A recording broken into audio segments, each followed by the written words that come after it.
IAS की तैयारी कहने के लिए काफ़ी देख के दूर से लगता है कि बहुत कठिन है, बहुत मुश्किल है। लेकिन अगर आप एक स्ट्रॉन्ग डिटर्मिनेशन जिसे कहते हैं, उसके साथ अगर आप तैयारी करोगे तो फिर ये हो जाता है। आपको सारी चीज़ों की जानकारी होनी चाहिए। मेरे हिसाब से सबसे ज़्यादा इम्पोर्टेंट होता है कि आप क्यों करना चाहते हो इस एग्ज़ाम में। क्योंकि ये एग्ज़ाम ऐसी है कि आपको बिल्कुल सोशल लाइफ़ से कट ऑफ कर देगा, आपको अलूफ़ कर देता है। आपको रूम में बंद होके 10 घंटे 8 घंटे रोज़ के पढ़ने और 1-2 दिन नहीं पढ़ने, साल 2 साल भर पढ़ने। जी पिताजी मेरे झारखंड सरकार में थे, अभी वो रिटायर कर चुके हैं। वो राजस्व विभाग में थे, असिस्टेंट सेटलमेंट ऑफ़िसर के पद पे। और माताजी मेरी टीचर हैं कैम्ब्रियन पब्लिक स्कूल धुरवा में इंग्लिश सब्जेक्ट में। जी मेरी दिल से इच्छा है, कुछ ऐसे सब्जेक्ट्स हैं जहाँ पे मैं काम करना चाहता हूँ अगर मुझे मौका मिला तो, जैसे नारी शक्तिकरण हो गया या फिर ट्राइबल वेलफेयर जिसे कहते हैं हम, उन उस पे काम करना हो गया। Hi hello everyone. आप देख रहे हैं झारखंड जोश न्यूज़। मैं हूं मोहन कुमार। सबसे बड़ी बात हम ये बताएंगे कि जो आईएएस का जो इंटरव्यू होता है या जो आईएएस क्वालिफाई करते हैं, यूपीएससी की जो परीक्षा होती है वो एक टफ परीक्षा होती है पूरे देश भर में। लेकिन यूपीएससी की परीक्षा में बहुत से ऐसे अभ्यर्थी हैं जिन्होंने एक अच्छा मुकाम हासिल किया और अपने शहर का नाम नहीं बल्कि अपने राज्य का भी नाम बहुत अच्छे तरीके से प्रस्तुत किया। और सबसे बड़ी बात हम ये बताएंगे कि आईएएस जो होता है, आईएएस बनना इतना आसान नहीं। आईएएस बनने के लिए दिन रात मेहनत करना पड़ता है। आज हमारे साथ एक आईएएस हैं जो यूपीएससी परीक्षा में 366 रैंक हासिल किए हैं। इनका नाम है क्षितिज वर्मा जी। सर, सबसे पहले तो हमारे चैनल में आपका बहुत बहुत स्वागत है। थैंक यू सो मच, आप लोगों ने मुझे इनवाइट किया इसके लिए thank you so much. Sir, सबसे बड़ी बात जब होती है आईएएस की तो मन में एक विचार कौनता है कि आईएएस का एग्ज़ाम अगर होता है तो कैसे उसकी तैयारी करें, किस तरह से तैयारी करें, क्योंकि जो हमारे दर्शक भी है वो जानना चाहते हैं कि आईएएस की जो परीक्षा होती है उसमें किस तरह से तैयारी हो ताकि वो भी सफल हो सके। जी बिल्कुल, आईएएस की तैयारी कहने के लिए काफ़ी देख के दूर से लगता है कि बहुत कठिन है, बहुत मुश्किल है। लेकिन अगर आप एक स्ट्रॉन्ग डिटर्मिनेशन जिसे कहते हैं, उसके साथ अगर आप तैयारी करोगे तो फिर ये हो जाता है। उसके बहुत से प्रोसेस होते हैं, बहुत से स्टेप्स होते हैं। आपको अच्छे से सिलेबस पढ़ा होना चाहिए। आपको सारी चीज़ों की जानकारी होनी चाहिए। आपको एक डिसिप्लिन्ड रूटीन में पढ़ाई करनी होती है। इसकी पढ़ाई कम से कम 2 साल की लगती है, मेहनत लगती है। ग्रेजुएशन के साथ-साथ आप करो या उसके बाद करो, मिनिमम 2 साल की पढ़ाई आपको एक्स्ट्रा करनी पड़ जाती है। उसके साथ मेरे हिसाब से सबसे ज़्यादा इम्पोर्टेंट होता है कि आप क्यों करना चाहते हो इस एग्ज़ाम में। क्योंकि ये एग्ज़ाम ऐसी है कि आपको बिल्कुल सोशल लाइफ़ से कट ऑफ कर देगा, आपको अलूफ़ कर देता है। आपको रूम में बंद होके 10 घंटे 8 घंटे रोज़ के पढ़ने और 1-2 दिन नहीं पढ़ने, साल 2 साल भर पढ़ने। तो उसके लिए एक कारण होना बहुत ज़रूरी है कि क्यों आप करना चाहते हो। तो अगर आपके पास वो कारण है तो आप ज़रूर कर सकते हो इस एग्ज़ाम को। सर, आपने आईएएस जो है आई हासिल किया है और ये भी विचार आता है कि आईएएस बनूं या आईपीएस। अगर आपको दोनों अगर ऑप्शन आता है तो क्या बनना पसंद है? जी, पहली प्रेफ़रेंस अगर दोनों में रहे तो मेरे तो इंडियन एडमिनिस्ट्रेटिव सर्विस आईएएस ही रहेगी। क्योंकि आईएएस ऐसे दोनों सर्विस बहुत अच्छी है, आईपीएस भी बहुत अच्छी सर्विस है, लॉ एंड ऑर्डर मेंटेन करना बहुत बड़ी बात होती है। लेकिन आईएएस में आपको डाइवर्सिटी बहुत मिलती है काम करने की। आप कुछ समय तक एक डिस्ट्रिक्ट मजिस्ट्रेट की तरह आप डिस्ट्रिक्ट पूरी सँभालोगे। फिर उसके बाद आपकी किसी एक मंत्रालय में अगर पोस्टिंग हो गई, तो आप हो सकता है कि नारी शक्तिकरण पे काम कर लो, आप हो सकता है कि बच्चों के लिए काम कर लो, हो सकता है आप किसी सोशल इश्यूज़ को कोई कुप्रथा है उसके अगेंस्ट आप कुछ काम करो। तो जो डाइवर्सिटी ऑफ काम होता है आईएएस में वो बहुत ज़्यादा है। और आप एक सोशल इम्पैक्ट जिसे कहते हैं ना कि आप कितने लोगों की हेल्प कर सकते हो, तो इंडियन एडमिनिस्ट्रेटिव सर्विस वो आपको मौका देती है कि आप काफ़ी ज़्यादा लोगों की मदद कर सको।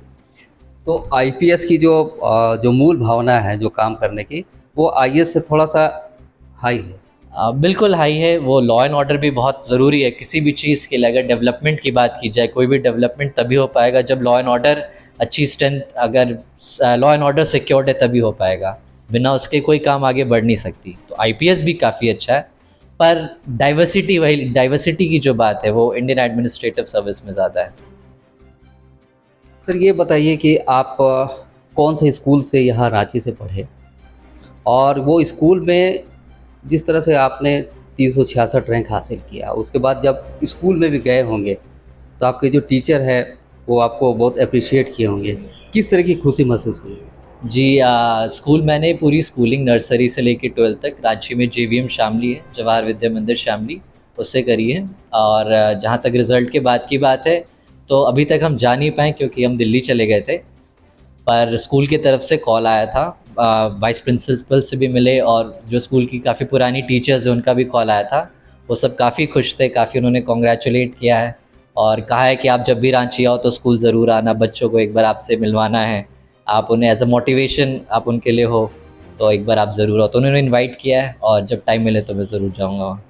सर जेवीएम श्यामली में अक्सर देखा जाता है कि जैसे महेंद्र सिंह धोनी भी जो है वहाँ से पढ़ाई करके निकले हैं, और बहुत से ऐसे अभ्यर्थी जो छात्र है वहाँ से पढ़ाई करके अपना एक सफलता हासिल की। तो क्या लगता है कि जेवीएम श्यामली जो है एक अच्छा पढ़ाई का हब है?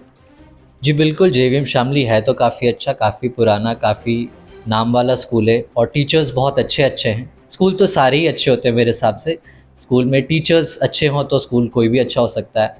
और हमारे एल्यूमिनाई महेंद्र सिंह धोनी तो हैं ही, जिन्होंने पूरे वर्ल्ड ओवर काफ़ी नाम किया है। उसके अलावा भी बहुत से बच्चे निकले हैं, तो कह सकते हैं कि एक अच्छी बेस तैयार करके वो स्कूल ज़रूर देता है। सर एक सवाल है कि जब आईएएस की तैयारी होती है, यूपीएससी परीक्षा जब देते हैं, तो उसमें सबसे बड़ा बात है कि किस तरह से आप लोग उसका अध्ययन करते हैं। अध्ययन तो कर लेते हैं, लेकिन जो माता-पिता हैं आपके, जो परिवार का सदस्य है, वो किस तरह से वो कितना सपोर्ट वो किए? जी, मेरे पर्सनल जो मेरी एक्सपीरियंस ये रही है कि एग्ज़ाम सिर्फ़ एक बच्चा नहीं देता, ये एग्ज़ाम पूरी फैमिली, पूरे रिलेटिव साथ मिलकर देते हैं। क्योंकि आप जब अकेले बैठ के पढ़ रहे होते हो तो आपके घरवाले, आपके माता-पिता, उनकी भी सोशल लाइफ़ डिस्कनेक्ट हो जाती है। वो भी बहुत सारी चीज़ों में नहीं जा पाते हैं। बहुत सारे रिलेटिव्स घर नहीं आ पाते कि बच्चा पढ़ाई कर रहा होगा। और जब भी आप अपनी फेलियर्स एक्सपीरियंस कर रहे होते हो तब माता-पिता का रोल सबसे ज़्यादा होता है कि वो आपको मोटिवेट करते हैं कि नहीं, थोड़ी-सी और कोशिश कर लो तो हो जाएगा, थोड़ी-सी और मेहनत कर लो तो हो जाएगा। प्लस रिसोर्सेज़ सारे वो लाके देते हैं। आपको इकोनॉमिकल हाई होनी चाहिए, आप गलत चीज़ मत करो। आप अपने राह में सही चलते रहोगे तो मुझे नहीं लगता कोई दिक्कत इतनी आएगी आगे। अब माता-पिता के बारे में बताएँ, पिताजी क्या करते हैं? माताजी क्या करती हैं? जी पिताजी मेरे झारखंड सरकार में थे, अभी वो रिटायर कर चुके हैं, वो राजस्व विभाग में थे, असिस्टेंट सेटलमेंट ऑफ़िसर के पद पे।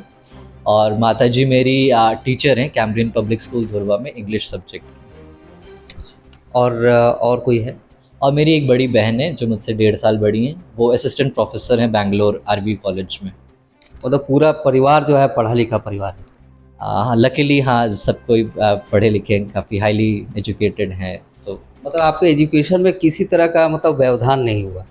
जी हाँ, ये तो भगवान की मर्ज़ी थी कि कोई दिक्कत एज़ सच नहीं आई मुझे पढ़ाई में। कभी-कभी आती है कि गरीबी में पढ़ाई करके एक आईएएस बन गया, आईपीएस बन गया, इस तरह से होता है, लेकिन आप में ऐसा कुछ नहीं जी, हुआ। ये भगवान की मर्ज़ी थी कि बस।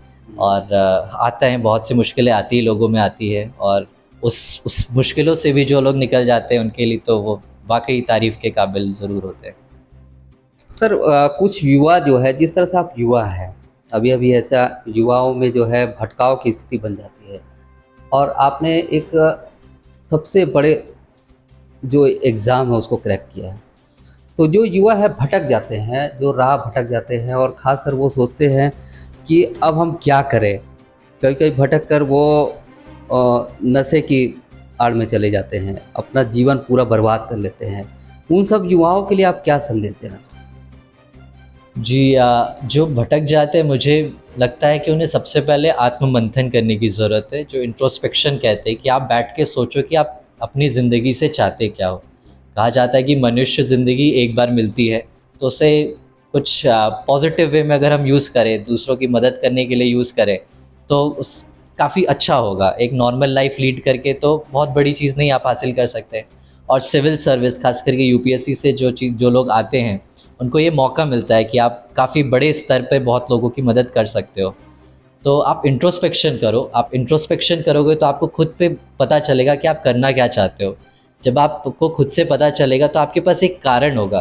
कारण बहुत ज़रूरी होता है किसी भी चीज़ को करने के लिए, जिसे हम पैशन भी कहते हैं इंग्लिश में। तो अगर आपकी कारण है, आप कारण से आपकी डिटर्मिनेशन आएगी, आप वो रखो। और डिस्ट्रैक्शंस तो हैं, हर जगह डिस्ट्रैक्शंस है, नशे की डिस्ट्रैक्शन हो या मोबाइल की डिस्ट्रैक्शन हो, इंटरनेट की डिस्ट्रैक्शन हो, हर चीज़ की डिस्ट्रैक्शन है। पर हर चीज़ का हमें पॉजिटिव यूज़ करना है, नेगेटिव यूज़ चीज़ को दूर करते हुए। हर चीज़ का कुछ पॉजिटिव एस्पेक्ट्स भी है, तो वो पॉजिटिव एस्पेक्ट को अपने पास लें और नेगेटिव एस्पेक्ट्स को दूर रखें। ये आत्ममंथन ही सबसे इम्पोर्टेंट है। सर आप देश की सेवा किस तरह से करेंगे? जी, मेरी दिल से इच्छा है, कुछ ऐसे सब्जेक्ट्स हैं जहाँ पे मैं काम करना चाहता हूँ अगर मुझे मौका मिला तो। जैसे नारी शक्तिकरण हो गया, या फिर ट्राइबल वेलफेयर जिसे कहते हैं हम, उन उस पे काम करना हो गया, या फिर डेवलपमेंट, क्योंकि मेरी इकोनॉमिक्स की बैकग्राउंड है, तो अगर इकोनॉमिक डेवलपमेंट में मुझे काम करने का मौका मिले तो वो ज़रूर करना चाहूँगा। तो आपकी ये दिली इच्छा है। हाँ, ये दिली इच्छा है। बाकी जो भी सर्विस मुझे मिले, उस सर्विस की जो प्राइमरी गोल्स होंगी वो फॉलो करना पहला ऑब्जेक्टिव होगा, उसके अलावा जो भी मिले। बहुत बहुत धन्यवाद sir. Thank you so much.